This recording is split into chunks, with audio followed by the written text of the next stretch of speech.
Today we are going to be doing a get ready with me. I like doing these every so often just because I find that these are the videos where I can chat the most and I can catch you guys up on literally everything. I haven't done one of these since November and I like to do them every few months just because it makes me feel more connected with you.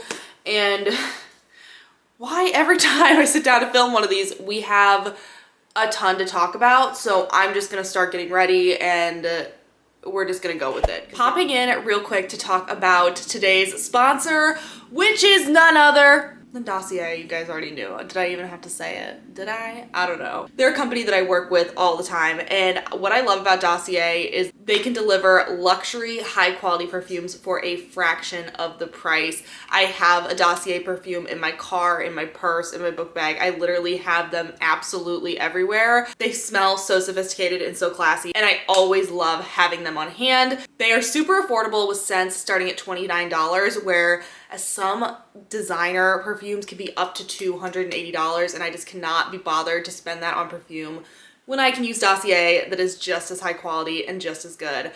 I am super excited about the perfume that I got this time. This is the Floral Jasmine. Ooh, I am super excited. I think this is gonna be one of my tops going into the springtime. When you're looking for those kind of floral scents, this is perfect. And the great thing about Dossier is that they are always free returns and exchanges. I know it can be kind of weird ordering perfume online.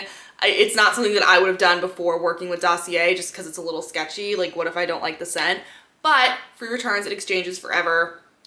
If you don't like it, you can send it back, get another one. And they are constantly updating their website with new perfume scents. I've been working with Dossier, I think, for almost a year now, and every time I go on to select my perfumes, there's always so many new ones, so I feel like I can always spice it up and try different scents. So I hope you guys will check out Dossier. They are truly such a pleasure to work with, especially being a student. They are super flexible with me, just super nice, and I love everybody there. So if you want to check them out, you can use my code MadisonR10 to get some money off. I will have a link in the description box for you, and yeah, let's get back into the video. All right, I'm gonna start by priming. I've been using the e.l.f. Power Grip Primer. All of the products that I use will be linked below, but let's start by talking about where we are currently in the semester, in life, all of that stuff. So I am in my 4th semester now of law school, and when I say that, it just doesn't,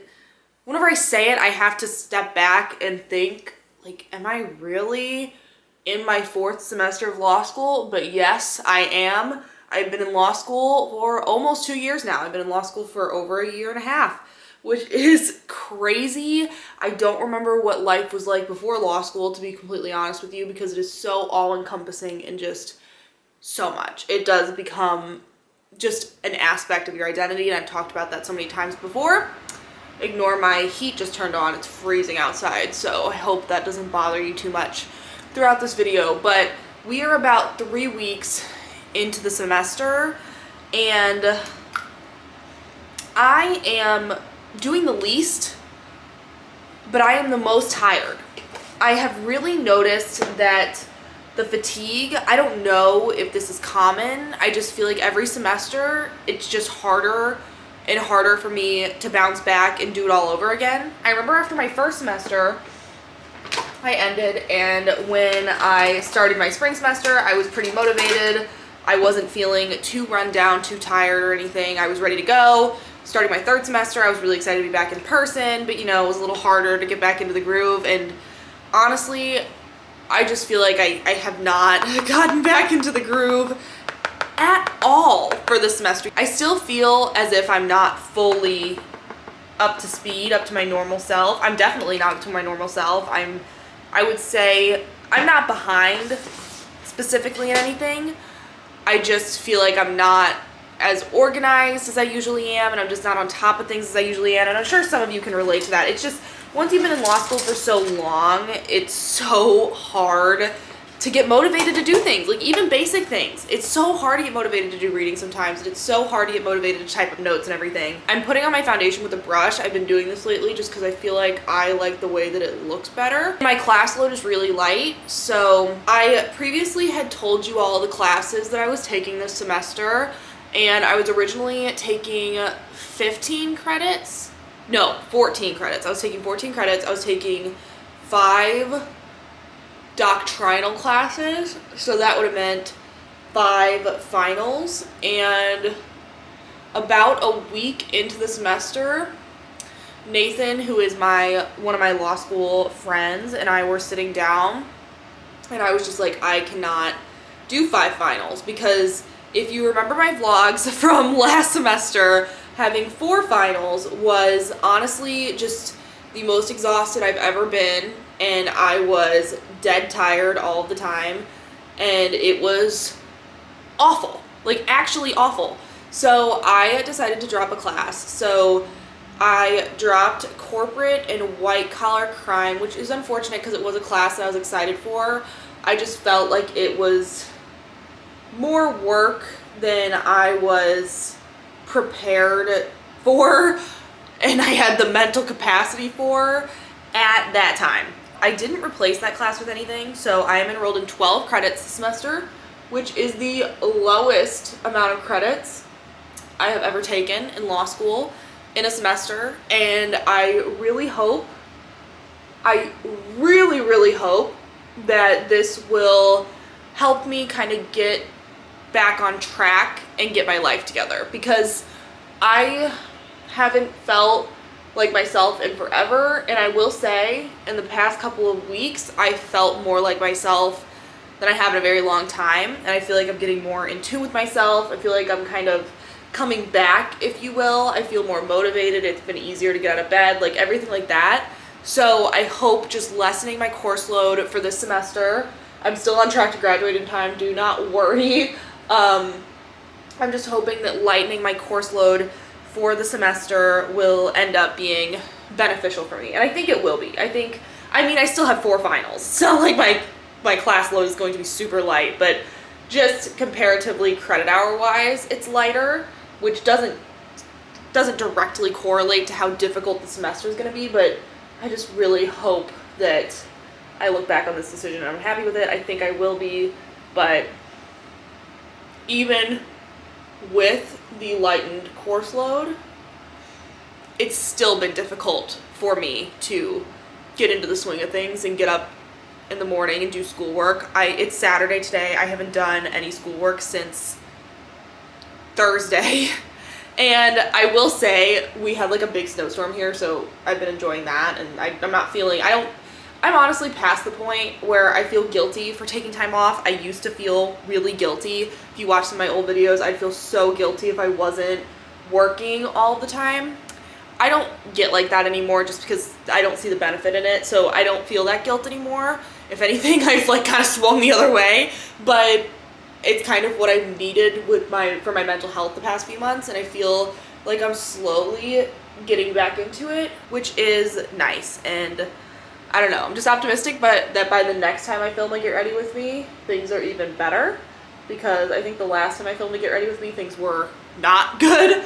So I'm just like on an upward trajectory, and I'm feeling overall pretty positive. I just woke up from a nap, so that's why I'm a little low energy. It's not because I'm like sad or anything. Things are pretty good right now. The next thing that I want to address is my dog. So I haven't posted a vlog in a minute, so I don't know, I haven't really gotten questions about it yet, but I wanted to address it before it is something that I get questions about, because it's honestly a pretty simple explanation.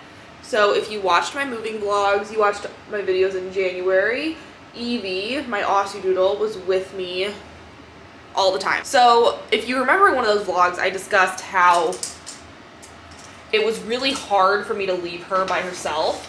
She would just scream. Absolutely scream at the top of her lungs until I came back in. And I just really couldn't afford to do that with neighbors, because my walls are pretty thin, and I just felt horrible even when I'd run out to throw the trash out. Sorry, I'm not in frame. I'm looking for my brush. Every time I go out to just throw the trash out, she would just scream, and I felt so bad for my neighbors. And I also felt bad for her, because I was doing everything that I could. I was trying to put her in my bedroom, trying to put music on, trying to put videos on, my videos, so she could hear my voice. She just was not having it being by herself.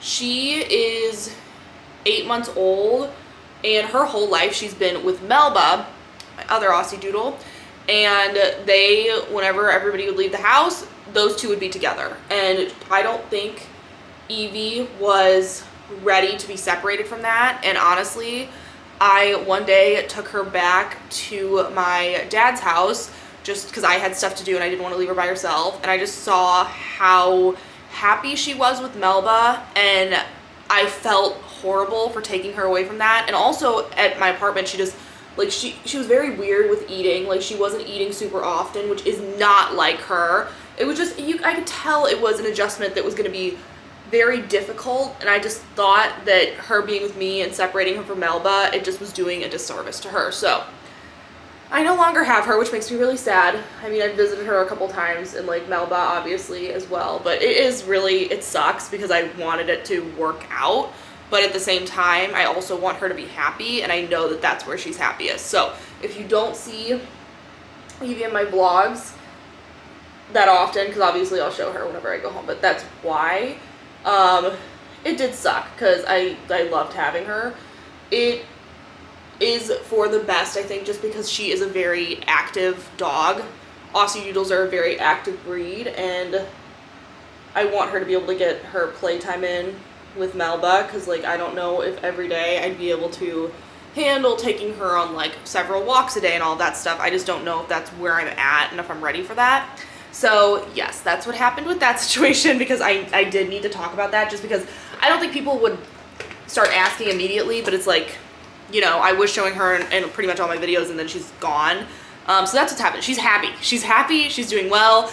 She's super cute. And yeah, so right now I do not have a dog with me, which is sad, but it's just what needed to be done. This is the Maybelline Fit Me powder. This is my favorite powder. I'm just taking this little concealer brush and I'm just gonna tap this under my eyes.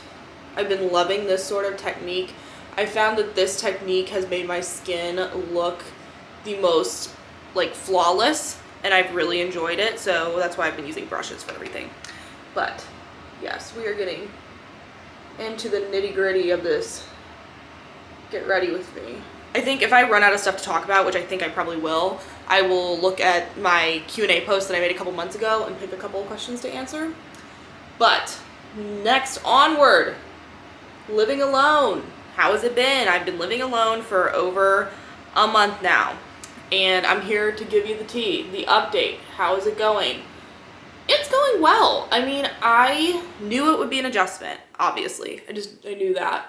But I'm really enjoying it. I think it was a decision I made that I was very excited to do, but it is kind of scary to go from living with somebody and having other people around you all the time and then not having that, and like being by yourself and like being responsible for everything on your own. And it's like, if I come home, like I did this today, I came home and the apartment was a mess, like I can't blame it on anybody but myself. I'm just sitting there like, Madison, there's literally no one else who could have left that dish in the sink, so therefore it is your fault. Which, you know, I think it's kind of a good thing because it forces me to take more accountability, and it totally is my fault. But I really, overall, I think this is a good step for me, and I think I've just been really happy having my own space. It's allowed me to feel a lot more independent.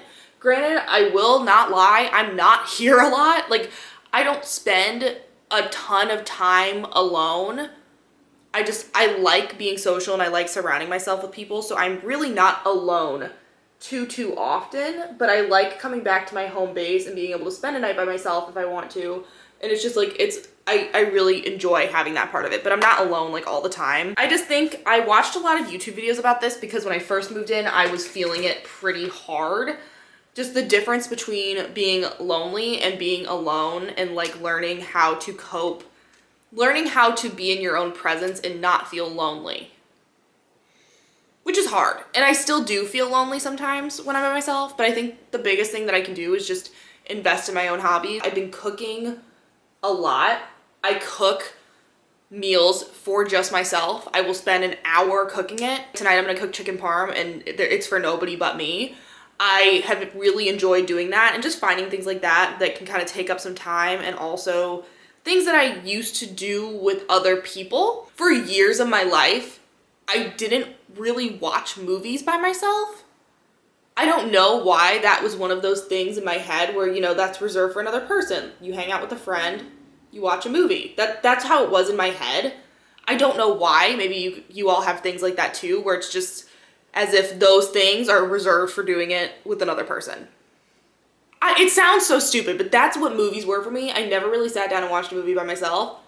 I've been watching so many movies by myself, and it's been kind of nice because sometimes I'll turn on a movie and I won't like it, and I'll turn it off. And guess what? There's nobody there to be like, Madison, turn the movie back on, because it's just me. These are little benefits that I've noticed of living alone that's like really nice and kind of understated.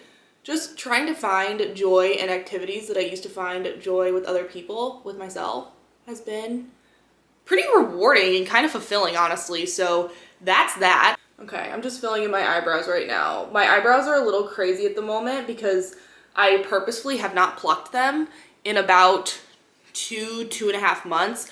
The goal is to let them grow out pretty crazy because I overplucked them for a very long time. I just want to let them grow out a ton so that I can shape them better into a shape that I like more, so that's why they're a little bit nuts, but I'm not super mad about it. I'm actually kind of happy that they're growing in. So the next thing we're going to talk about, like 15 minutes into this video, maybe, I don't know how long I've been talking, is grades. So I usually make a full video reacting to my grades. Last semester, I didn't do that just because, I don't know, I've just been really busy. I just never had time to sit down and film it, so here we are. I think there's benefit to discussing them in vague terms. I'm never gonna be someone, and if you've watched my videos, you know I don't come on and say, I got this grade in this class, because I just don't think that's helpful.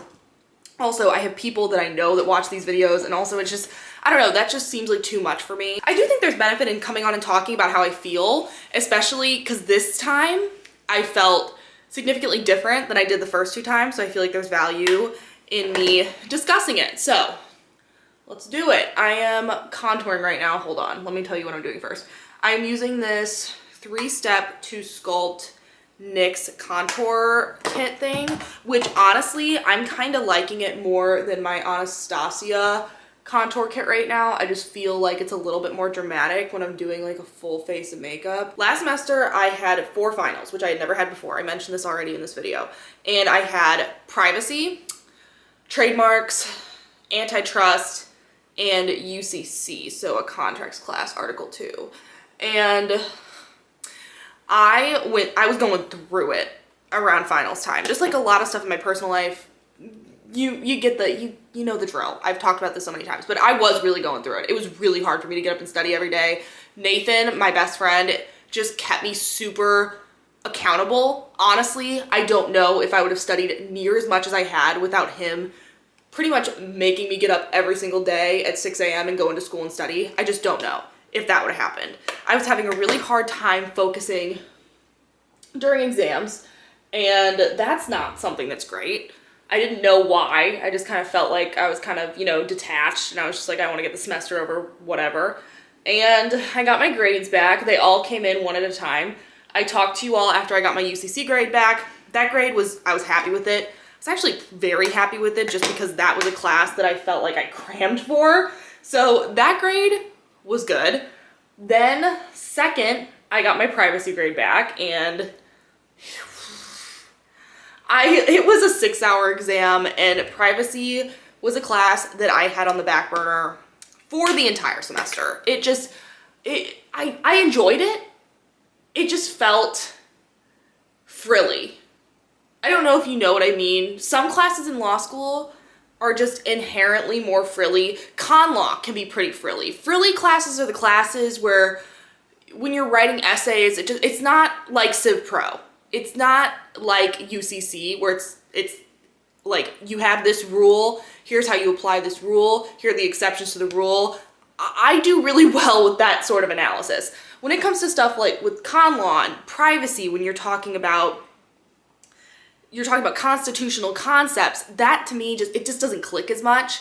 So that class actually tied con law. I didn't do as well in it. I'm not gonna say I did awful, but I didn't do as well in it as I wanted to. And that was fine. That class, when I got that grade back, I wasn't necessarily shocked, because sometimes you just know when you put effort into a class and when you don't.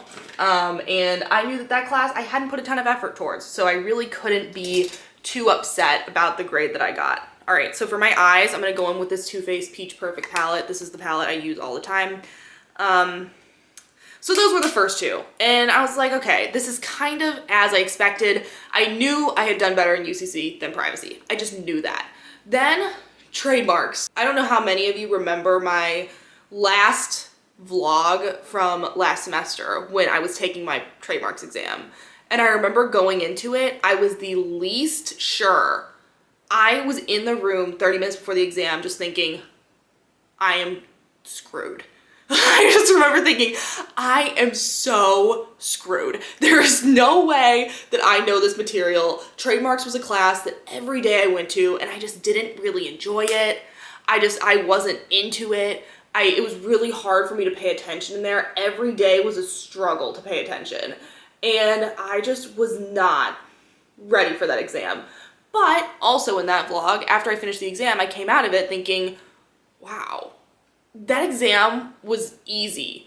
And that's not always what you want to feel after a law school exam, because sometimes when the exam is so easy, you immediately think, did everybody else think it was that easy? Because if everybody else thought it was that easy, then that means that the curve could absolutely brutalize me. So that was my thought of, oh my gosh, that exam was so easy that I'm going to get steamrolled by the curve.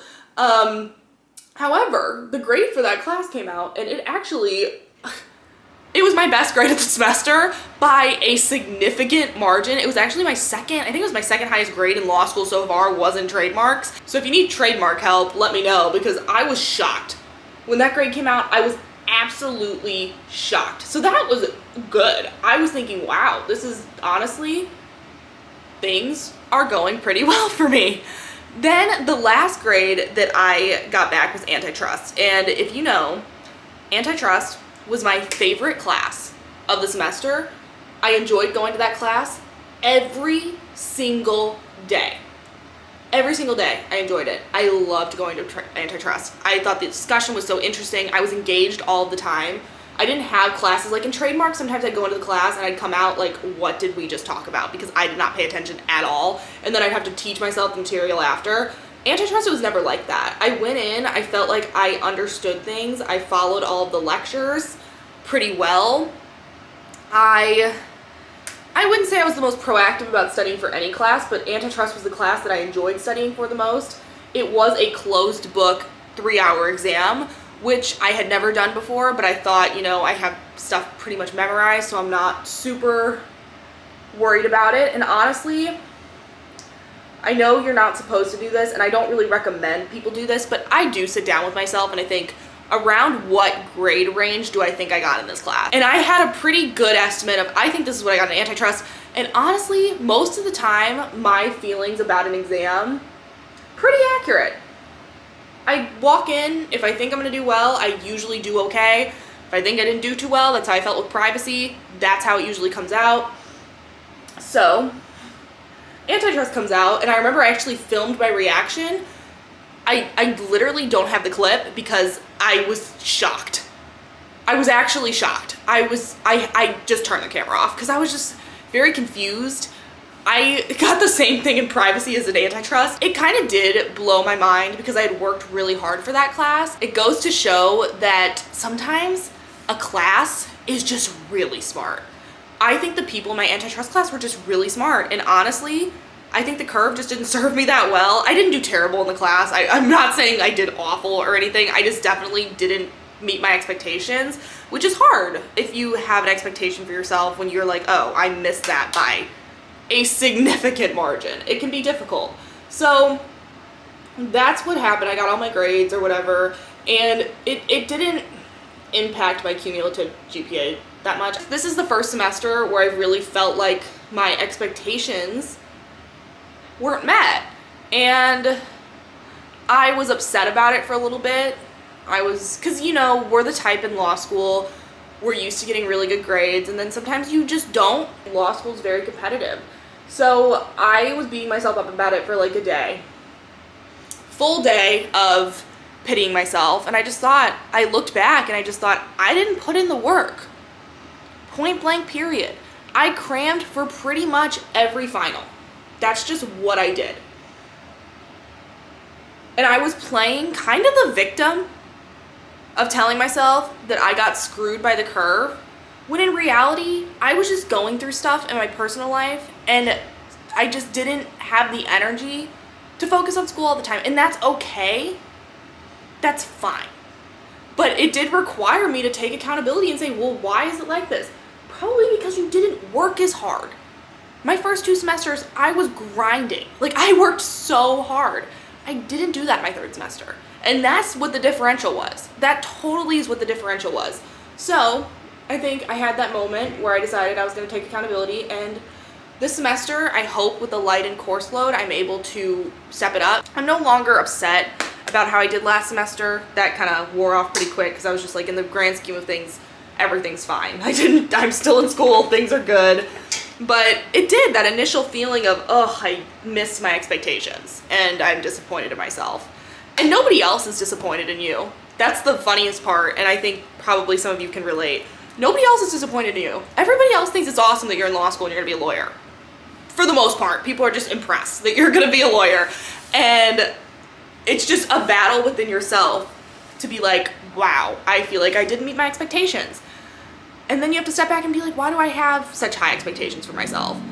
I have a history of doing really well. I'm a perfectionist. I'm a Virgo. Whatever your reasons are. You just need to step back and be proud of yourself. Because you're doing a great job. And we're all doing a great job. And I'm trying to convince myself here while I'm trying to convince you. But it's hard. Enough said. I'm going to do my eyeliner right now. I cannot talk during this, so I will be back in a second. I don't know if the angle is the same because I had to turn my camera off. But we're back, and I'm going to answer a couple more questions while I finish my makeup. Then we're going to do my hair, finish off this get ready with me. Where's my mascara? How to focus when you have a really boring reading. This is a really good question that I wish I had the answer to. I heavily incentivize myself when I have a really boring reading. And I do break it up into little chunks. So if I have a reading that is around 50 pages, maybe even more, I will look ahead and see how many cases there are. So say in 50 pages, there's 4 cases, whatever. I will break it down case by case, and I will allow myself a 5-minute break between cases. And I can do whatever I want during those 5 minutes. I try not to get on my phone because then that leads to it being more than 5 minutes, but I'll let myself, walk around my apartment. I'll let myself make a snack. I'll let myself do little things to kind of take a break. And breaking up into chunks like that does really help me. It's a lot less intimidating than telling myself I'm gonna sit down and grind out this 50 pages and I can't get up until I finish the 50 pages. To just tell myself, you know what, I'm going to do 1 case at a time, get it done. If I'm having a really hard time, if a case is extremely boring, I will Quimby it and try my best to understand it through Quimby and then just skim it. That's if worse comes to worse, I will just do that if it's really boring. I find that for me, cases from the 1800s usually fall in the Quimby camp just because it's not worth my time to try to understand what they are saying. Because cases from the 1800s, just the vocabulary, just the way it's written doesn't make any sense. And honestly, the majority of times, those cases are not the law anymore. They're in the case book to show you the development of the law. So if I see a case from the 1800s and I try to read it and it's just not making sense, I just Quimby it, give it a little skim, because it's not worth it. I remember in 1L, I used to sit there with like a dictionary and just Google what words meant. And that's just, it's not worth your time, especially because it's really like on an exam, will you cite it only to show the development of the law? You're not gonna cite those cases from 200 years ago as controlling precedent because 99.9% of the time they are not controlling precedent. So just heavily incentivizing myself, knowing when it's worth it to push through a case. There are some landmark cases in certain areas of law, you know, where I feel like it is worth it to push through and read the case just to pull out important quotes, really understand the rationale. But honestly, it's just picking and choosing when it's worth it for you to power through a really boring reading and when it's worth it for you to use supplements and, you know, get it done that way. I feel like that looks pretty good. I'm not super happy with the eyeshadow, but we're not going anywhere. It matches all the orange that I have in my background, which is fine. So I'm gonna put on some highlighter and some setting spray. Then I'm gonna plug in my curling iron and charge my camera for a few minutes because it's almost gonna die, and then I'll come back and talk a little bit more because I'm not done. Not done quite yet. I got more stuff to say, I got more questions to answer. But first of all, I've been using this e.l.f. Dewy Coconut Setting Mist. Been actually really liking it. To me, it's kind of comparable to the Marc Jacobs Coconut Setting Mist, which I used for a while, but it's $10, so it's a fraction of the price. And for highlighter, I think I'm just gonna use this little one that's in this NYX palette because I've been really enjoying that, so hold on. I use so much. I'm literally not doing anything today. It's Saturday night, I'm not going anywhere, I'm not seeing anyone, I'm just gonna cook myself dinner and hang out, but I don't know, I just wanted to get ready because I haven't in a little bit. Because we've been snowed in the past, we've been snowed in since Wednesday, I think, so I just felt like it was kind of necessary for me to actually get it together, and I thought that if I got put together, I might actually do some work tonight because it would be nice to get ahead on things. I'm thinking about dyeing my hair a little bit darker, guys. What do you think? What do you think? I actually, in this lighting, I'm kind of happy with it. I don't know. I just really liked how it looked fresh, like right after I dyed it. I loved how it looked. I thought it was so pretty. So now that it's been about a month, maybe it's been a month? Now that it's been about a month, I'm kind of just like, I want it to be darker, but who knows what we'll do with that. I will be right back, just a minute, just 1 second. I'll come back and we can finish chatting. Okay, there was a small change of plans because my camera battery was dead. The other battery was at Nathan's, and so was my laptop. So I had to drive over there and get it. Now I'm back. I'm gonna finish up. I did my hair. I just kind of left it how it was naturally. I just added a couple of little bitty waves because I think it's kind of natural and cute. But I'm gonna finish off with my lips and I'm gonna answer one more question. So this question I really liked. I didn't answer it in my first Q&A, but it was, what would your strategy be if you were on Survivor? I love this question because Survivor is literally my favorite show of all time. You all know that I watch it all the time. I haven't been watching it as much lately, but I've always kind of struggled with this question. First off, I'm using the color Sugar High by NYX. I love these butter glosses. This is my first time using this color, but I have like probably 4 or 5 of these because I really love them. But I think it's hard because when you watch Survivor, you want to say that you'd be good at it, but honestly, I don't know. My strategy would be to not come out too strong at the beginning and spend the first week or so of the game just developing really strong social relationships. That would probably be difficult for me, especially if there's people I don't get along with. But I do think it's necessary to have that time period where you're developing friendships with everybody. So I don't think I'd start with super cutthroat strategy because you always see those people that start out super strong and then burn out. Challenges would not be something that I rely on. I would not go in thinking that I'd be a challenge beast or anything like that at all because I just truly don't know how I would be at challenges. I don't know if I'd be really good or really bad. I literally could not tell you. So I would say I would just count on never winning a challenge and I would really just focus on social strategy. I would be pretty cutthroat, I think. I think I would do a good job separating how I am personally and the game. I think I could do a good job of kind of turning on that persona and cutting some throats if I needed to. But I think my biggest downfall in Survivor would be my inability to hide how I'm feeling. I keep putting this lip gloss on. It's super pretty. Look how pretty this is. My inability to hide how I'm thinking. I am so easy to read. If I'm upset about something, it is all, and I mean all over my face. It is so easy to tell if I'm upset about something. So I think that would be my biggest downfall, is being unable to compartmentalize when I'm upset. And I think even if I didn't say anything, I think people will be able to tell. And I think in situations if I needed to lie, I think of situations where I needed to like pretend that I'm okay with something when I'm not or whatever, I think those situations would be the hardest for me. So that's something I definitely need to work on before I went on Survivor for sure. But hold on, let me show you. So this is the look. This is what we got going on. This is what we got ready for. I'm watching Drag Race in the background, ignore that. But this is what the makeup looks like.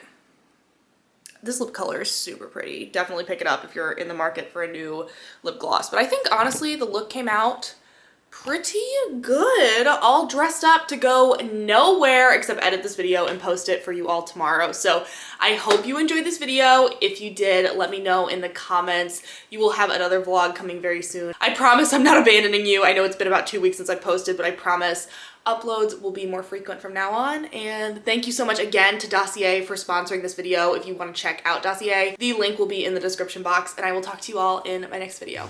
Bye guys.